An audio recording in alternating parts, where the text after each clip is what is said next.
Hello everyone, ভিডঙ্ক.com ওয়েবসাইটে তোমাদের সবাইকে স্বাগত জানাই। আমি সৌরভ দে, তোমাদের ম্যাথ টিউটর। এখানে দেখো তোমাদের সঙ্গে যে প্রশ্নটি নিয়ে আলোচনা করব, আমাদের এখানে দেওয়া আছে সমাধান করো। অর্থাৎ আমাদের বাম দিকে দেখো ট্যান ইনভার্স এক্স সংক্রান্ত একটা টার্ম আছে, প্লাস আবার ট্যান ইনভার্স এক্স সংক্রান্ত একটা টার্ম আছে, ডান দিকে রয়েছে π/4। তো আমাদেরকে সমাধান করে এক্স এর মানটা কত হবে নির্ণয় করতে হবে। তো বাম দিকের যে টার্মটা আমরা ওখানে ট্যান ইনভার্সের ফর্মুলা অ্যাপ্লাই করব, তাহলে কত পেয়ে যাবো দেখো, tan inverse x minus one by x minus two plus x plus one by x plus two by one minus x minus one by x minus two into x plus one by x plus two. তাহলে আমরা এটা totally tan inverse x plus tan inverse y এর formula apply করে দিয়েছি, এবং ডান দিকে আমাদের যেমন ছিল π/4 লিখলাম। এর পরের লাইনে দেখো এই ব্র্যাকেটের অংশটাকে আমরা যেমন বাম দিকে আছে রাখবো, কিন্তু এই ট্যান ইনভার্সটা আমরা অ্যাকচুয়ালি এটাকে কি ইকুয়াল সাইনের ডান দিকে ট্যান π/4 লিখে নিতে পারি। তো দেখো আমরা এখানে ব্র্যাকেটের অংশটার উপরের অংশটায় লসাউ করব। লসাউ করলে আমরা কি পেয়ে যাব, x minus two into x plus two. তাহলে লসাগুর পর কি হয়ে যাবে, x minus one into x plus two plus x plus one into x minus two. এবং হরের অংশটা দেখো আমরা কি পেয়ে যাব, অ্যাকচুয়ালি এখানটায় ক্যালকুলেট করে নিলে আমরা পেয়ে যাব এখান থেকে x square minus one by x square minus four. Formula apply হয়ে গেছে। এবং ডান দিকে আমরা কি পেয়ে যাচ্ছি না, ট্যান π/4। আর ট্যান π/4 এর মান আমরা জানি কত হয়, 1 হয়।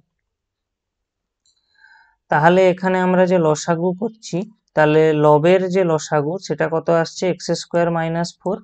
তো উপরের অংশটা আমরা যদি ক্যালকুলেট করে দিই, অর্থাৎ গুণ করে দিই, কি পেয়ে যাবো দেখো, এখান থেকে x square minus x plus two x minus two plus x square plus x minus two x minus two. এইটা হয়ে গেল আমাদের হরের অংশটা, লবের অংশটা। এবং হরের অংশটা আমরা কত পাবো, x square minus four minus x square plus one by x square minus four.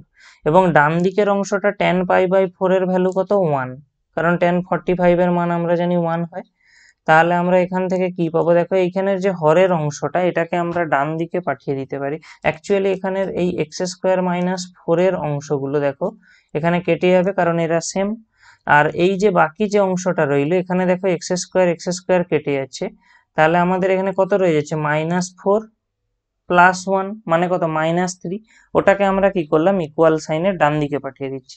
এবং এই অংশটা যদি ক্যালকুলেট করি, তাহলে আমরা কি দেখতে পাবো দেখো, এই অংশটা ক্যালকুলেট করলে আমরা কত পাবো দেখো, দুটো এক্স স্কোয়ার আছে, সেই কারণে আমরা লিখছি এখানে টু এক্স স্কোয়ার। আচ্ছা, এখানে দেখো প্লাস টু এক্স আর মাইনাস টু এক্স কেটে যাচ্ছে, এখানে মাইনাস এক্স, এখানে প্লাস এক্স আছে, কেটে যাচ্ছে। আর এখানে মাইনাস টু আর মাইনাস টু মিলিয়ে আমাদের গঠন হচ্ছে কত, ফোর। আর আমরা ডান দিকে কত পেয়ে যাচ্ছিলাম, মাইনাস থ্রি।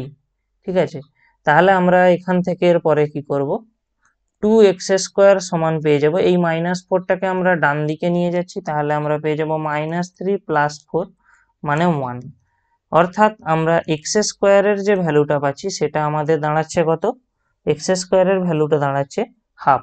তাহলে এক্স স্কোয়ার সমান যদি হাফ হয়, তাহলে এক্স এর মান কত হবে না, এক্স এর মান হবে plus minus one by root two. অর্থাৎ আমাদের এখানে যে সমাধান করে এক্স এর মান নির্ণয় করতে বলা হচ্ছিল, সে ভ্যালুটা কত এলো, plus minus one by root two. ভিডঙ্ক.com ওয়েবসাইটে এই ম্যাথটি দেখার জন্য অসংখ্য ধন্যবাদ। এরকমই নানা প্রশ্ন এবং তাদের সমাধানের জন্য আমাদের ওয়েবসাইটটি ভিজিট করো।